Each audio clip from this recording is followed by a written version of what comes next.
अरहम ध्यान योग प्रणेता मुनिश्री प्रणम्य सागर जी महाराज के सानिध्य में दशलक्षण महापर्व के शुभ अवसर पर 8 सितंबर से अरहम स्वधर्म श्रावक संस्कार शिविर लगा है।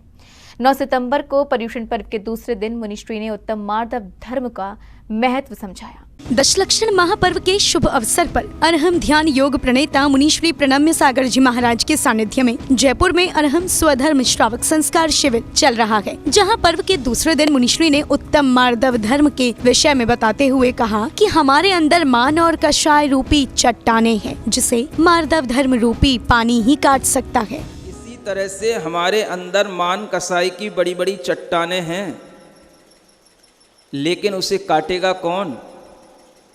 तो मार्दव धर्म का पानी ही उसको काटेगा, उन चट्टानों को तोड़ेगा, और कोई आपके पास में रास्ता नहीं है। इसलिए एक श्लोक आपके सामने आ रहा है, जिस श्लोक के माध्यम से आप ये समझ सकते हैं कि ये बात शास्त्रों में भी लिखी हुई है। मार्दवे नापि सिद्ध्यन्ति कार्याणि सुगुरूण्यपि यतो जलेन विद्यन्ते पर्वता अपि निष्ठुरा। हमारे कार्य, बड़े बड़े कार्य किससे सिद्ध होते हैं? मान कसाय से सिद्ध नहीं होते, मार्दव भाव से सिद्ध होते।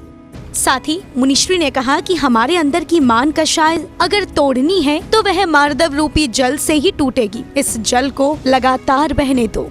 जैसे बड़े बड़े निष्ठुर पर्वत अपने स्थान पर रहकर के भी खंडित हो जाते हैं, केवल तब जब वह केवल पानी के बहाव से उनके ऊपर निरंतर प्रेशर पड़ता है। तो अपने अंदर की वह मान कसाय अगर टूटती है तो कैसे टूटेगी? इसी मार्दव धर्म की आराधना से टूटेगी। इसलिए मान कसाय को अपनी जगह रहने दो और मार्दव धर्म का जल बहाते रहो। जब टूटेगी तब टूटेगी। किस जन्म में टूटेगी नहीं कह सकते, लेकिन इस धर्म के जल को सुखाओ मत, इसको बहने दो। इस प्रकार दशलक्षण पर्व में सभी शिविरार्थी मुनिश्री सत्संग के सानिध्य में धर्म लाभ लेकर अपने जीवन का उद्धार कर रहे हैं। जन फोकस के लिए जयपुर राजस्थान से ब्यूरो रिपोर्ट।